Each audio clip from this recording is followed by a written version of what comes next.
de la capitale économique du Maradi, selon le responsable de la station régionale. Son courage a d'ailleurs été reconnu par le Bureau national de la structure dans un communiqué rendu public ce matin. À Niamey, ce jeudi matin, le tribunal de grande instance hors classe de Niamey a rendu son verdict sur les dossiers Mohamedou Gamache, acteur de la société civile, et Ibrahim Bana Kaza, militant du Modern FA Lumana. Voyons ce qu'il en est avec Youssouf Haidara et Abdoulaye Seydou. La relaxe et une condamnation à 3 mois, dont 2 avec sursis, c'est le verdict prononcé ce matin par le tribunal des grandes instances hors classe de Niamey, respectivement pour Mohamedou Gamache Yansambou, acteur de la société civile et secrétaire général du Synco Taxi, et Ibrahim Bana Kaza, militant du principal parti de l'opposition Modern FA Lumana. Les deux ont été arrêtés suite à des publications faites sur le réseau social Facebook. La juridiction, d'abord, comme il y a deux prévenus, pour le sieur Gamache, le juge a estimé qu'il n'y a pas d'infraction à retenir contre le sieur Gamache. C'est-à-dire relativement au commentaire tendant à influencer les décisions de justice. Mais par contre, pour le sieur Bana, relativement au jeu de discrédit, la juridiction a estimé qu'il n'avait pas eu les faits allégués n'étaient pas constitutifs déjà de discrédit sur une décision de justice. Bien entendu, parce qu'il n'y avait pas de décision de justice. Pour que les gens discrédit, il faut qu'il y ait une décision de justice. Là, il est poursuivi, lui, et il a été condamné pour le commentaire tendant à influencer une décision d'instruction ou de jugement. Donc voilà. Contre le sieur Bana, et c'est pour cela la juridiction l'a condamné à 3 mois, dont 2 assortis de ceci. Cela veut dire qu'il fera 1 mois ferme. Boudel Efred Mouloud dit être offusqué de voir l'image que la justice nigérienne veut forger pour les magistrats à travers le dossier Ibrahim Bana Kaza. J'ai toujours estimé que nous avons des bons magistrats, que même le commentaire de plus hautes autorités ne peut pas influencer. Si aujourd'hui on pense que Bana est un juriste de formation, un simple acteur de la société civile ou citoyen tout court, ces commentaires peuvent influencer la décision de juridiction. Je ne sais pas à qui on ne croit pas. Parce que normalement, on doit croire à la justice. On doit croire au juge. Le juge, ce n'est pas quelqu'un que l'opinion va influencer. Normalement, il dit le droit. Si on dit que le commentaire d'un acteur de la société civile peut influencer un magistrat assermenté, je ne suis pas sûr que cela satisfait tout le magistrat, parce que je suis convaincu que le sieur Bana ne peut pas influencer une décision de justice. Ceux qui peuvent influencer une décision de justice, on sait où est-ce qu'ils se trouvent. Et je laisse l'opinion juger. Mohamedou Gamache Yansambou, acteur de la société civile et secrétaire général du Synco Taxi, a été arrêté dans la nuit du 23 au 24 juin dernier. Quant à Ibrahim Bana Kaza, il a été arrêté le 22 juin 2017. Restons avec la justice. Le jugement en référé entre le ministère public et la cause Niger Sinaseb a eu lieu ce matin, donc concernant l'affaire de l'évaluation des contractuels. Le délibéré est attendu demain vendredi à 9h. Ils étaient nombreux, les enseignants, à effectuer le déplacement au Conseil d'État. On fait le point avec Suleiman Ousmane et Omar Boukari. Ils sont venus soutenir en grand nombre enseignants et enseignantes de la synergie cause Niger Sinaseb, leurs responsables syndicaux, au Conseil d'État suite à la requête déposée sur l'illégalité de l'évaluation dans sa forme selon eux. C'est ainsi qu'au terme de près d'une heure de temps de débat, le délibéré est attendu pour ce vendredi 14 juillet. Nous venons là en train de faire le procès. Le délibéré est prévu pour demain, vendredi, Inch'Allah, à partir de 9h. Et nous fondons espoir parce que pour nous, aujourd'hui, il est clair que les avocats qui ont plaidé notre cause ont relevé, en tout cas, les contradictions par rapport au respect des dispositions du statut de la fonction publique. Et nous estimons quand même que le Conseil d'État va lire le droit. Le Conseil d'État va effectivement s'en tenir aux dispositions contenues par le statut de la fonction publique. Et nous estimons quand même que demain, Inch'Allah, la victoire sera de notre côté. Pour rappel, la synergie cause Niger Sinaseb a rejeté depuis l'évaluation dans sa forme actuelle une évaluation qui, selon les initiateurs, vise à tester le niveau des enseignants contractuels craint en main afin d'y remédier à plusieurs difficultés. Mais en attendant, l'évaluation est prévue les 15 et 16 juillet prochains. Autre aspect de ce journal, les épreuves écrites du second groupe du BPC, session 2017, ont débuté ce matin à Niamey. Faisons le constat avec Suleiman Ousmane, cette fois-ci accompagné de Abdoulaye Saïdou pour les images. Les candidats autorisés à passer les épreuves écrites du second groupe pour le BPC session 2017 destin depuis ce matin. Ici au centre 1 et 2, plus de 400 candidats affrontent ces épreuves en cette première journée. Selon les jurys, tout se déroule normalement. La tradition levée pour le second groupe. Ils ont fait après mathématiques, lecture expliquée. Et maintenant le soir, ils viennent pour faire l'épreuve de SVT. Depuis ce matin, on a commencé les épreuves écrites du second groupe. Les élèves ont composé d'abord en mathématiques, puis en études de texte, c'est-à-dire en français. Donc il n'y a aucun problème, ils étaient tous présents et ils ont compris que c'est une matière qu'on doit reprendre, ce n'est pas deux matières. Tout se passe très bien. En tout cas, ce matin, jusqu'à maintenant, on n'a eu aucun problème au niveau des candidats. Les jurys numéro 1 et 2 se félicitent également des résultats obtenus pour le passage du premier groupe. On ne peut que s'en féliciter parce que nous avons eu un résultat quand même assez passable, avec un peu moins de 49,70%. Donc ça affronte déjà les 50% de réussite dans le centre. Donc si on prend toutes catégories confondues, avec ceux qui sont passés directement au premier groupe et ceux qui sont arrivés au second groupe, on est à 49,70%. D'une manière générale, ça reflète le travail des enfants, ceux qu'ils ont fourni. Bon, c'est acceptable parce que c'est un taux qui tourne à peu près à 38%. Les épreuves du second groupe interviennent 48 heures après la proclamation des résultats du BPC session 2017 et dureront pendant 48 heures. Quant aux résultats du second groupe, ils sont attendus au plus tard le samedi prochain. Le responsable des infrastructures du projet de gestion des risques de catastrophes et de développement urbain PGRCDI a visité aujourd'hui le périmètre irrigué de Ndongade, département de Kogi.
l'absence des droits TV, l'absence d'une véritable industrie sportive, l'engagement timide du secteur privé dans le domaine sportif et les difficultés liées à la mobilisation sociale du sport. C'est pourquoi les participants ont émis plusieurs recommandations. À l'endroit du ministère de la Jeunesse et des Sports, l'élaboration et la mise en œuvre d'un plan de communication sur toutes les formes de pratique du sport par la population. L'élaboration d'un plaidoyer en direction des institutions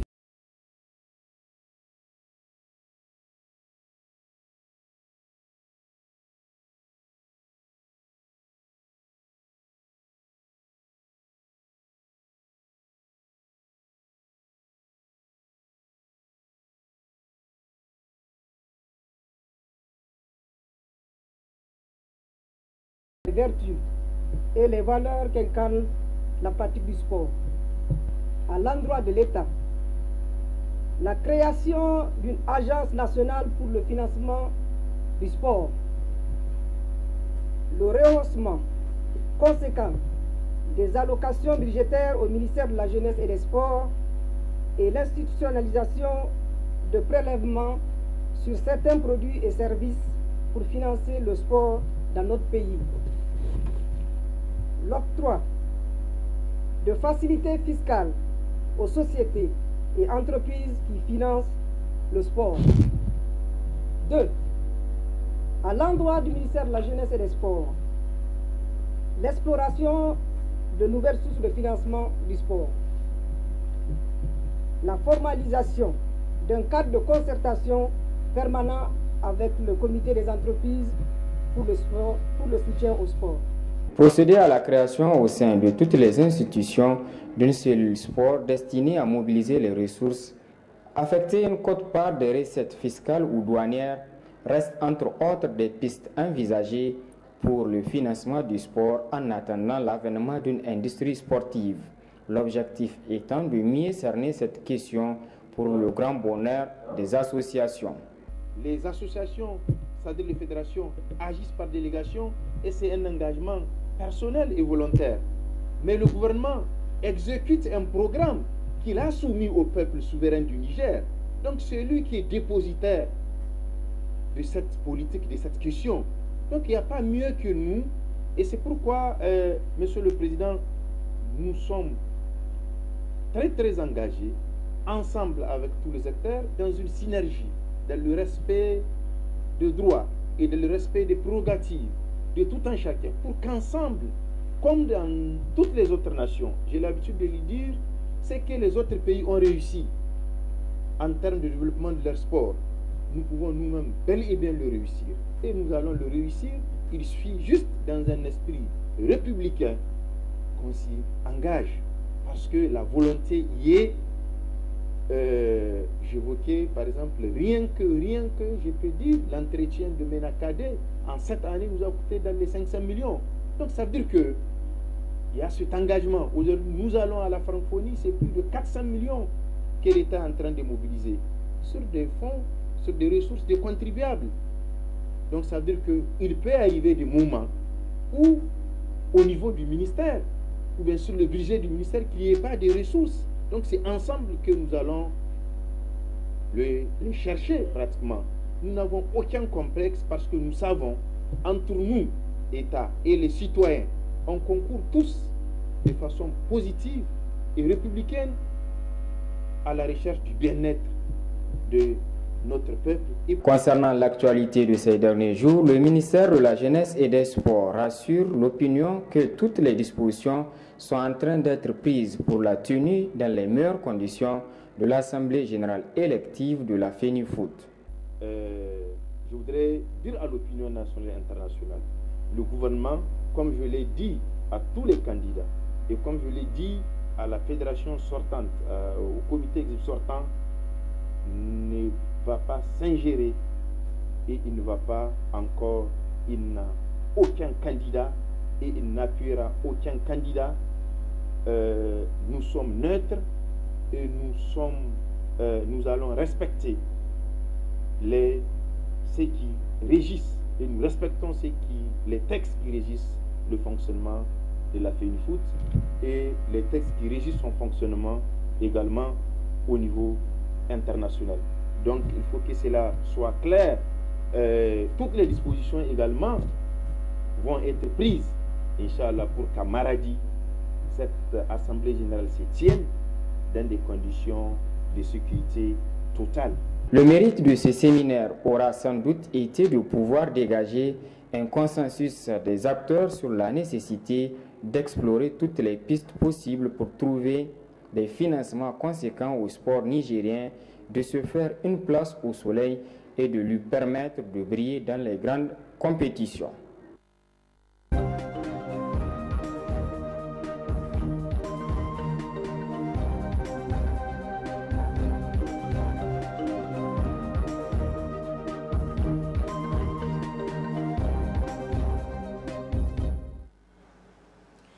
La une des journaux, toujours avec Ibrahim Yero. Yero, bonsoir, bienvenue. Bonsoir Bouli, bienvenue. Bonsoir à toutes et à tous. Bouli, nos pensées vont naturellement à nos confrères qui sont en difficulté en ce moment. Je veux parler de Baba Alpha qui garde prison depuis plus de 100 jours et Ali Soumana qui a été déféré hier à la prison civile de Filengue. À tous, donc nous réitérons nos pensées et notre souvenir.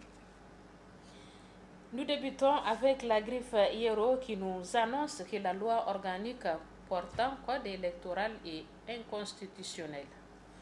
Arrêt numéro 003/CC/MC du 30 juin 2017 de la Cour constitutionnelle, le nouveau code électoral contraire à la Constitution, nous renseigne en gros l'hebdomadaire satirique La Griffe. La Griffe qui écrit, et je cite, « Après avoir parcouru le code électoral, les juges constitutionnels ont relevé que certaines de ces dispositions sont en porte-à-faux avec la Constitution du 25 novembre 2010. Les juges ne se sont pas arrêtés là, ils ont ajouté que, je cite, « Toutes les dispositions de la loi soumises à contrôle déclarées non conformes à la Constitution ne sont pas séparables du reste du texte ». Fin de citation.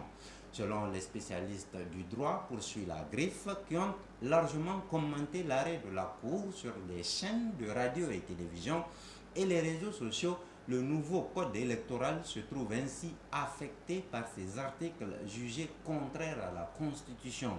C'est donc un désaveu que vient de subir le gouvernement du Premier ministre Brigitte Raffini qui a adopté ce nouveau code électoral et la majorité parlementaire qui l'avait massivement adopté. À ce jour, le Niger ne dispose pas d'un code électoral sur la base duquel il peut organiser une élection, précise La Griffe. L'éclosion fait une lecture politique des conséquences de l'arrêt de la Cour constitutionnelle. Oui, Bouli, avant de revenir sur l'éclosion, je propose qu'on voit la une du Républicain. Une que voici, l'arrêt de la Cour constitutionnelle met en évidence la crédibilité et le bon fonctionnement de nos institutions, déclare le député Sadou Dile, président du groupe parlementaire PNDS Taraya dans les colonnes du Républicain. Député qui poursuit, je cite, « Pour ceux qui pensent que c'est un échec ou un revers à l'encontre de la majorité parlementaire, c'est leur opinion. En tant que démocrate, je sais que la diversité et la pluralité des opinions constituent un enrichissement de la démocratie. Ceci dit, en tant que parlementaire également, je ne considère pas le fait que la Cour constitutionnelle déclare certains articles non conformes à la Constitution comme un échec quand on sait combien le travail législatif est laborieux. C'est la preuve, si besoin est, que la Cour constitutionnelle ne fait que le travail que la Constitution lui a demandé de faire conformément justement aux dispositions qui régissent les différents pouvoirs. Je pense que ceux qui prétendent que la Cour constitutionnelle serait une cour aux ordres sont bien servis. C'est pour moi une façon de dire aux uns et aux autres d'avoir une posture démocrate en acceptant le libre jeu démocratique à savoir qu'une décision de justice peut être par moment pour ou contre nos intérêts politiques, fait remarquer le député Sadou Dille, président du groupe parlementaire PNDS Tareya, dans les colonnes de l'hebdomadaire Le Républicain. Bouli, si tu me donnes quelques secondes, nous reviendrons, Inch'Allah, sur la une de l'éclosion. Éclosion qui voudrait bien nous échapper, mais il n'en sera pas ainsi. J'ai juste besoin de quelques secondes, Bouli. Voilà. C'est bon, donc je peux annoncer l'éclosion maintenant. Oui, bien sûr. Ok, d'accord. Le confrère fait une lecture politique des conséquences de l'arrêt de la Cour constitutionnelle. C'est gentil, Bouli. Pour une fois, tu m'as sauvé, donc tu m'as donné quelques secondes de plus. Eh bien, voilà. La une de l'éclosion. Élection 2021. Hamamadou, sauvé par la Cour constitutionnelle, s'exclame en gros l'hebdomadaire L'éclosion. L'éclosion qui écrit, et je cite, dans son arrêt numéro 003 du 30 juin 2017, la Cour constitutionnelle vient de débusquer une disposition inconstitutionnelle contenue dans l'article 8 de l'ordonnance numéro 2010-96 du 28 décembre 2010 portant code électoral. N'a jamais fait l'objet d'application, cette disposition a survécu aux élections générales de 2011 et de 2016. C'est à la faveur de la révision des textes électoraux que le ver est découvert dans le fruit.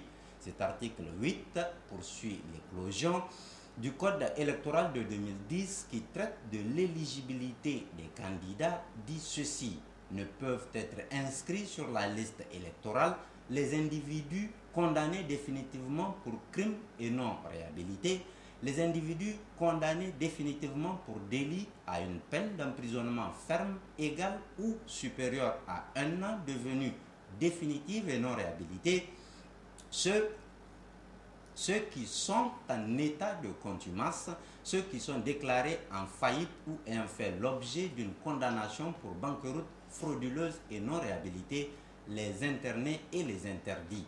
N'empêche pas l'inscription sur une liste électorale les condamnations avec sursis telles que prévues à l'article 38 du Code pénal et les condamnations pour délit d'imprudence hors le cas de délit de fuite concomitant. Fin de citation. Hier où la technologie évolue, il faut songer à changer ta vieille machine. Elle nous retarde à chaque fois dans la une des journaux. Et c'est de la responsabilité de Bonferré et Bouli. Bonferré donc a interpellé les responsables de Bonferré sont interpellés alors. Voilà, ils sont entendus. Hier, nous passons à l'événement qui semble choquer de la manière dont le Niger est tenu par la Renaissance en termes de gouvernance. Vie de la nation, la Renaissance sème la désolation. Se désole en gros le bi-hebdomadaire L'événement. L'événement qui écrit, et je cite, l'arrêt du 30 juin de la Cour constitutionnelle invalidant le nouveau projet de code électoral adopté par la majorité parlementaire, précédé du décret du président de la République annulant la convocation du collège électoral pour la législative partielle de la circonscription ordinaire de Maradi, illustre à eux seuls la violation de la loi fondamentale par les tenants du pouvoir. L'ordonnance 2010-35 du 4 juin 2010 portant régime de la liberté de la presse a également été piétinée dans l'arrestation du journaliste Ali Soumana. Que dire aussi du non-respect par le régime de l'arrêt de la Cour d'État dans le dossier Africa. Ces violations des textes de la République au plus haut sommet de l'État expliquent la piteuse gouvernance du régime de la Renaissance. L'on peut écrire un chapelet d'affaires, les unes plus scabreuses que les autres, dans lesquelles le Niger est plongé du fait de la gloutonnerie de ses dirigeants. Au vu de ces informations précitées, poursuit l'événement, l'on peut avancer sans nul doute que jamais un régime post-conférence nationale n'a semé autant de désolation que celui de la Renaissance, déplore l'événement. Le nouveau républicain revient sur la succession du président de la République en 2021. Qui de Djibo Salou et de Seyni Oumarou succédera au président Issoufou se questionne en gros l'hebdomadaire Le Nouveau Républicain. Le Nouveau Républicain qui écrit, et je cite, À l'instar des autres putschistes, Salou Djibo s'est entouré de 1000 précautions pour assurer ses arrières avec en prime une impunité totale par rapport aux crimes économiques opérés durant sa transition. Ces faits imposent évidemment par devoir de reconnaissance et par souci de fidélité à un prétendu serment coranique entre Salou et Issoufou, un renvoi d'ascenseur par ce dernier à la fin du second mandat en 2021, à l'image du scénario au Mali entre ATT et Alpha Condé, bien que les deux contextes ne soient pas similaires. Au regard de ces faits, poursuit le Nouveau Républicain, tout porte à croire que Salou Djibo serait le dauphin naturel du président Issoufou, dont la première tâche sera de concasser son propre parti, le PNDS Tareya, par l'emprisonnement des grands ténors qui ont tous des casseroles, voire des dossiers compromettants qui pouvaient les conduire en prison.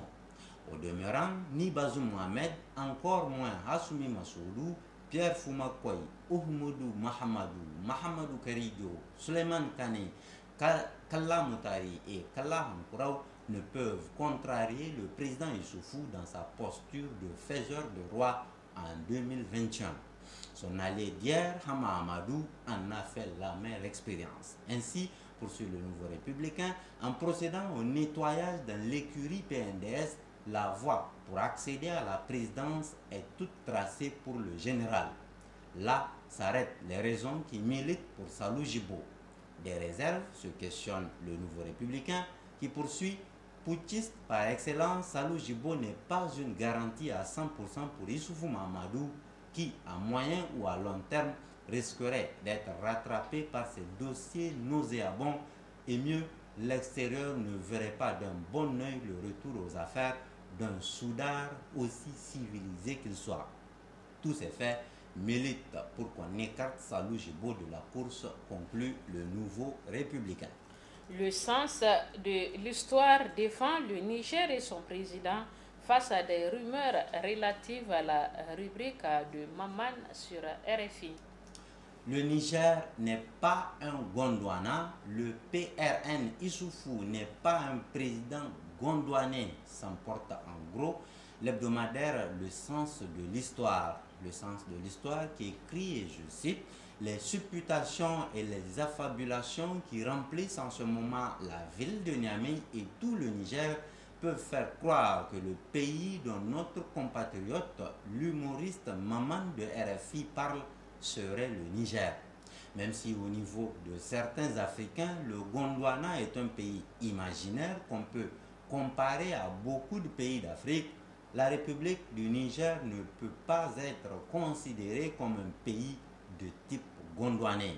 Ce pays de l'imagination de M. Maman serait l'espace abritant un État où les tortuosités anti-républicaines, antidémocratiques et anti-bonne gouvernance se développent. Certains États où les présidents ont outrepassé le nombre de leurs mandats sont souvent présentés par l'humoriste comme des républiques bananières, à l'instar de celles des pays de l'Amérique latine, producteurs par excellence des bananes. Même si la banane est remplacée sur le continent africain par d'autres fruits comme la noix de coco, le café, le cacao ou l'arachide, en tout cas le Niger ne serait pas ce pays folklorique où la démocratie n'est pas celle de pommes, du raisin ou d'un quelconque mode de production, ironise Le Sens de l'Histoire. Le canard en furie croit savoir ce que les présidents Issoufou et Macron se seraient dit en marge du sommet du G5 Sahel.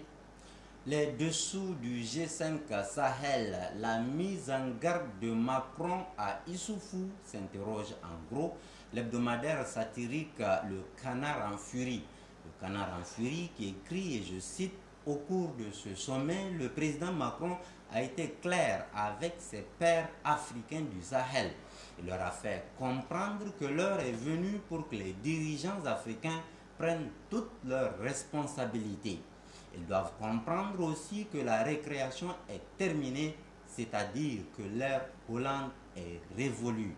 En ce qui concerne les situations politiques, particulièrement le cas de notre pays, a retenu l'attention du président français. Selon une source digne de foi, poursuit le Canard en furie, le président Emmanuel Macron a été très clair à l'égard du président Issoufou Mahamadou en attirant son attention sur la façon dont il gère le Niger en lui disant ceci, et je cite, « Il n'y a pas de démocratie chez vous, la preuve est que votre principal opposant est forcé à l'exil. » En lui répondant, Issoufou a dit que c'est une affaire de justice et non lui, comme le pensent beaucoup d'observateurs. Ensuite, selon toujours les mêmes sources rapportées par le Canard en furie, le président Macron lui a rétorqué ceci. « Il faut dire ça à vos concitoyens qui ne comprennent pas ou qui refusent de comprendre ce qui se passe et non à moi. Ça ne marche pas. Nous connaissons le feuilleton. L'ère Hollande est terminée maintenant. Il faut revenir sur terre. Votre opposant principal, Hama Amadou, doit revenir au bercail dans les plus brefs délais et sans condition. Un point c'est tout, croit savoir le Canard en furie bouli. » Et le courrier revient sur l'affaire opposant l'État du Niger et la société libanaise Africard. Contentieux judiciaire État Africard et État du Niger, des échanges troublants entre Niamey et Africard, sur en gros l'hebdomadaire Le Courrier. Le Courrier qui écrit, et je cite, « Le contentieux judiciaire Africard État du Niger est bien le dossier qui a valu à Ali Soumana d'être interpellé le 29 juin 2017 et d'être placé sous mandat de dépôt le 3 juillet dernier. Courant 2016, poursuit le Courrier, Africard adresse à Niamey un ultimatum pour engager des négociations en vue d'un règlement à l'amiable avant la date du 5 décembre 2016. À défaut, Africard menace de ne plus vouloir d'un règlement amiable. La proposition faite par Africard consistait à suspendre toutes les nouvelles saisies, de réduire de 35% les montants cumulés de la dette, de faire un échéancier et de donner à l'État nigérien 60 jours supplémentaires pour trouver un accord global. En contrepartie, le Niger devrait payer un acompte de moins de 6% du montant. La date limite pour toute réponse de Niamey était fixée au lundi 5 décembre 2016 avant toute nouvelle mesure judiciaire de la part d'Africard. Officiellement, Niamey a royalement ignoré la proposition d'Africard. Dans les vestiaires, elle a engagé des conciliabules avec la partie adverse pour trouver un accord définitif. En somme, poursuit le Courrier, une suite logique à l'accord amiable partiel signé le 30 juillet 2016 à Paris et par lequel Niamey dit renoncer à toute immunité judiciaire. Dans cette perspective, les deux parties ont eu des échanges dignes d'intérêt. Entre autres ententes intervenues au bout de ces échanges, il y a eu le 29 octobre 2016 la main levée d'Africard sur les comptes BCAO du Niger. Un résultat obtenu après un accord de principe de cheminer vers un règlement global et définitif, précise le Courrier. Et la une des journaux vous le précise cette bonne nouvelle à nos téléspectateurs. En fait, on vient d'apprendre en fin d'après-midi que le Niger a obtenu un sursis d'exécution en France dans ce différend qui l'oppose à Africard. Donc les biens, l'immeuble nigérien qui devait être vendu ne le sera pas avant que la procédure ne poursuive son cours. Donc c'est une bonne nouvelle, c'est un sursis, comme le dit son nom, sursis d'exécution. Merci Ibrahim Yoro pour ces informations et on se retrouve Inch'Allah le jeudi prochain pour d'autres nouvelles. Avec le même plaisir et le même dévouement. Inch'Allah, Ibrahim Yoro. Et messieurs, dames, merci à vous également d'avoir suivi ce journal. D'autres informations sont à venir demain, Inch'Allah, avec Abdrahman Younousa Issa. D'ici là, que la paix de la soit avec vous. Au revoir.